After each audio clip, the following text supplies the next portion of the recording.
advance the culture in America today. Janice Pons is a mother, author, and free thinker, and your host for our podcast this evening. Now let's join your host, Janice Pons. Greetings, greetings, greetings. Come on in. Welcome, welcome, welcome. My name is Janice Pons.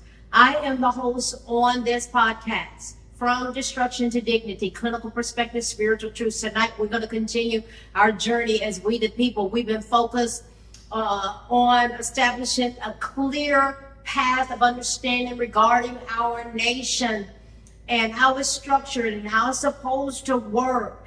And our flag represents our great nation, the states thereof. The presidential seal represents we the people's, our house. We the people, our house. Our states are full of citizens who are struggling. And we're going to continue to pray. You know, every Monday I want to thank you. I want us to continue to pray for our nation every Monday. And thank you for those of you who are joining in at noon, wherever you are. Let's join together and pray for our nation, for our leadership, for the citizens thereof, because there are 265,900,000 Americans who are living paycheck to paycheck and barely can make ends meet. That's 78% of working Americans. That's a lot of people. Within these struggles, we can easily get overwhelmed with feeling absolutely defeated. Suppose we need to stand up for our rights as a citizen. How would we know that we need to even take a stand? Many are absolutely clueless regarding our constitutional rights. We spent 2 or 3 weeks on this. We don't understand our rights. Sometimes they've been violated and say, wait a minute, hold on. Let's look at that. How will you know if you need to take a stand for yourself as a citizen in this great nation? How are you going to know? The U.S. Constitution is the foundation of our legal system and the basis of our rights as citizens. It is essential to protect these rights, and every citizen, every one of us, should be aware of what to do if we suspect that our rights have been violated. If you believe your constitutional rights have been violated, it is important to take action as soon as possible. Ask questions. This can help ensure that you get the justice that you deserve. Now, we're going to talk out loud tonight. This is what we do. We talk out loud. We just look at things. I want to provoke thought, bring awareness, and point us as Americans together, supporting, loving each other, praying for each other. No matter our differences, praying for each other, loving each other, talking to and with each other versus at each other. That's my motto on social media. I guess that's why my followers have just increased. I'm so grateful. Yes, I am. It's a place where we grow and explore and support and pray for each other. And I found that some people are isolated. I've interacted with people on social media and said, Janice, you just don't know. I live in the boondocks. I don't have anybody out here. And I appreciate some of the things you talk about and providing an environment where we can come and know that you care about us and we care about each other. I don't do throwing under the bus on my social media platforms. When people want to do that, I'm like, listen, you can make a decision. You can stay or leave. But there's certain things I don't tolerate on my page, on my platforms. I support, I love. I don't care who you are. I support you. I'm going to love you. And then sometimes we need to have serious interactions about certain things. Because I'm going to tell you one thing I'm not going to compromise, and it's our children not being protected. And so the dynamics and the issues thereof, I'm going to speak about. That's my professional calling. And that's my calling as a believer, as a Christian, as a mom. I hope to be a grandma one day. That's my calling. Okay. So we got to look out for each other. I'm looking out for these babies. That's the older I get, the more I'm getting a revelation of that. is that everything that I do is going to point back to that, our future, our posterity. That ties that in with the preamble of our Constitution. So it's important to take action sometimes as it relates to our children, as it relates to our nation. These parents showing up at education, at the boards of education about all the stuff going on with the dynamics of our kids. What are we supposed to do? And they were labeled as domestic terrorists. Please sit down and take several seats. These parents are going to show up, and they need to be empowered to show up.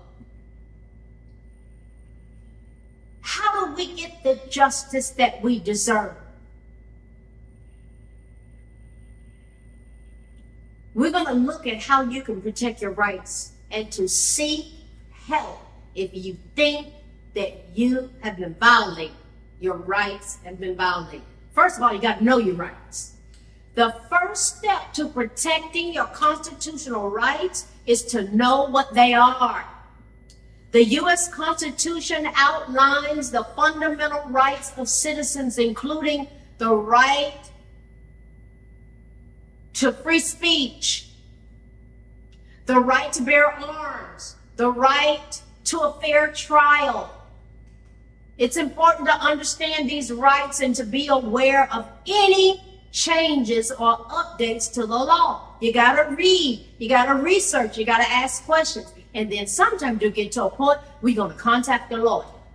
If you believe your constitutional rights have been violated, the best thing to do is to contact a lawyer. Now listen, you got plenty of lawyers, say, well, I don't have any money. Well, they're not going to get any money unless you win a case. A lawyer can help you understand your rights and advise you on the best action. That's what they do. An experienced attorney can also help you determine if you have a valid legal claim, and they can represent you in court if necessary. A lot of lawyers, they specialize in constitutional law, and they can help protect your rights. They understand the importance of protecting your rights and are dedicated to helping you get the justice that you deserve. They're trained in that. So what is involved? Gathering evidence. I tell people, keep a log. Keep a chronological log. Yes. It's important to gather evidence if your constitutional rights have been violated. This can include any documents or records that may be relevant to your case, such as police reports, emails, or photographs. It's also important to note any witnesses or other people who may have seen or heard the violation. This evidence can be used to support your case and help you prove that your rights were indeed violated. File a complaint. This is where, hold on. Yeah, this is where people get scared. They get scared to file a complaint. Listen, you put yourself in a position where the system works for you. I remember the first time I did that, I was scared. But I was like, wait a minute, what is going on in this situation? I believe it's a violation of my rights. And true enough, it was like, yes, your rights have been violated.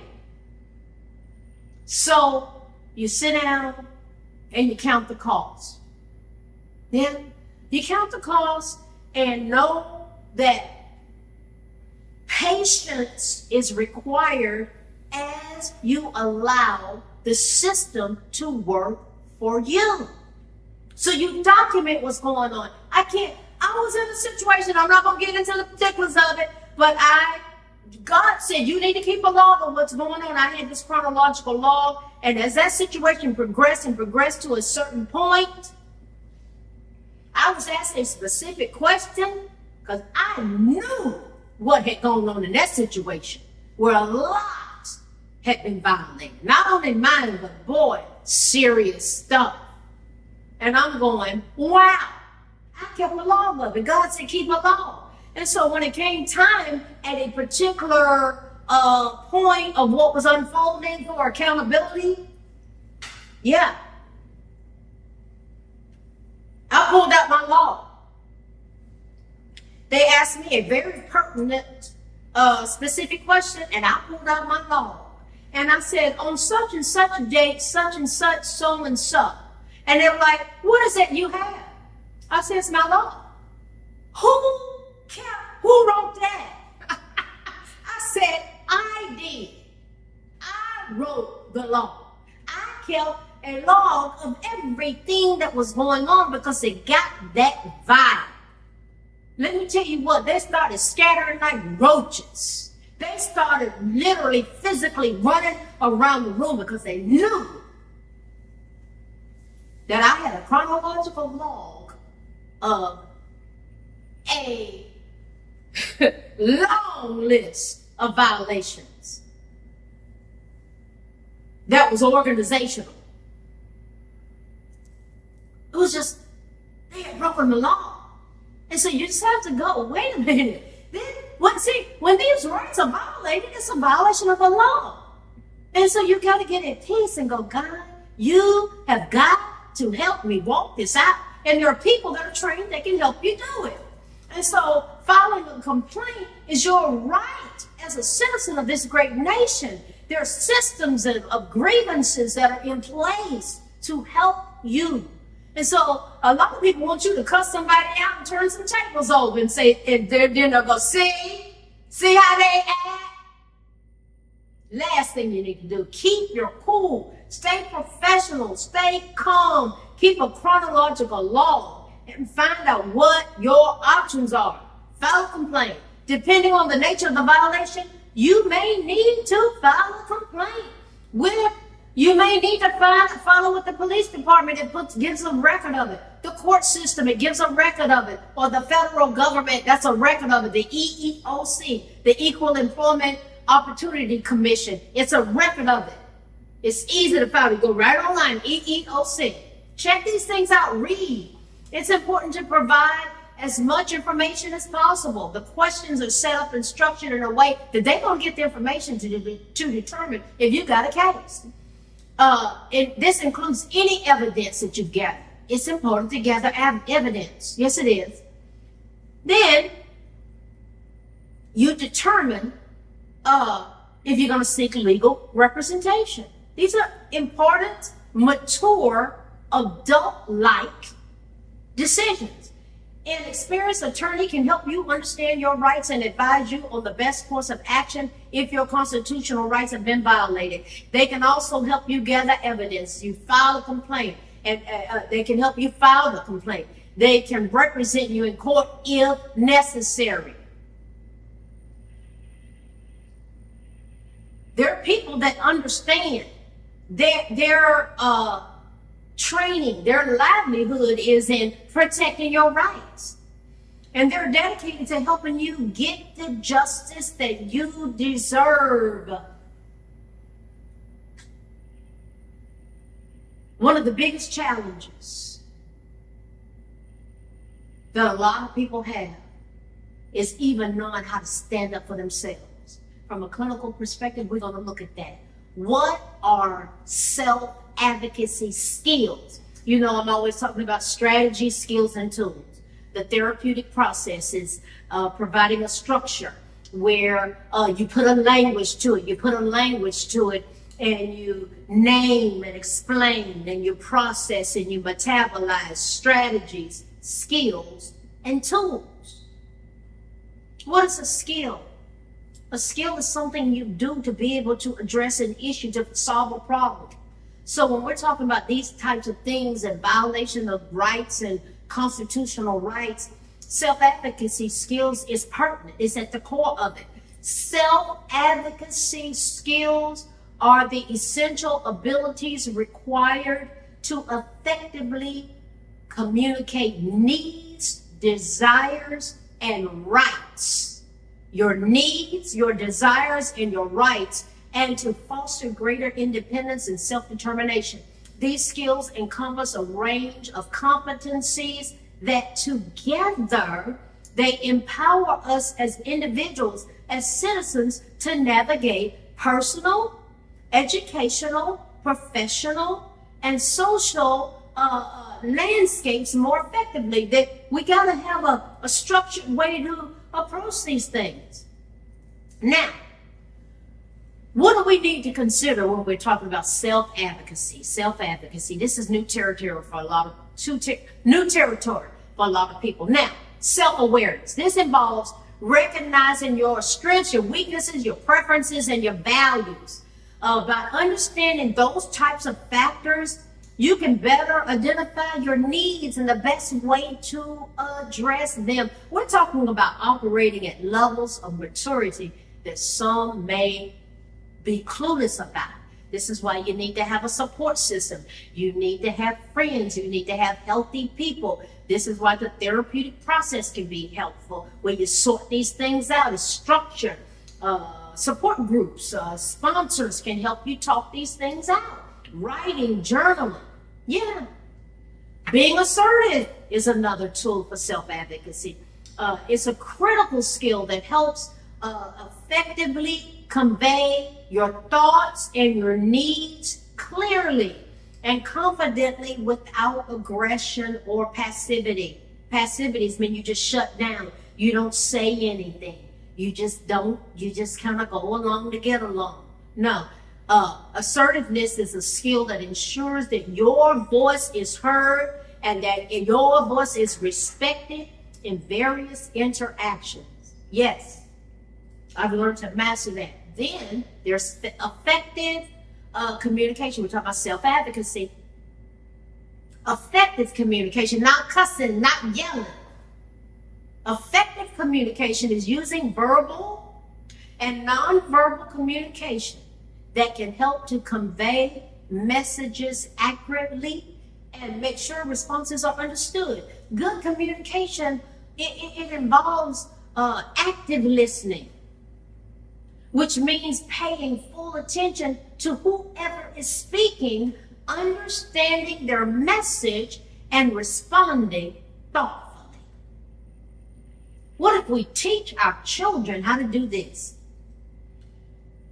Another aspect of self-advocacy is problem solving and decision making. Listen, self-advocates must be able to assess situations, look at it, determine what's going on, consider various options, and make informed decisions that best meet their needs. This often involves gathering information, weighing pros and cons. You got to weigh it out. You got to talk it out, and anticipating potential outcomes. You got to think it through. Then there's negotiation skills. Yeah. Whoa, if we teach our kids, this is powerful stuff. If we teach our kids how to think like this, what a powerful nation we'll have. Negotiation skills, that's the ability to negotiate. It's important, especially in scenarios where compromise is necessary.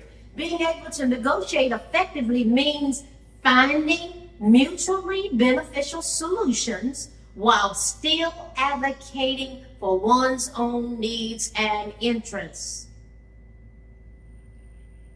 Can you see how we can make this nation so powerful that we learn to do things like this? This is where I talk about marvelous Monday, terrific Tuesday, wonderful Wednesday, tremendous Thursday, fantastic Friday.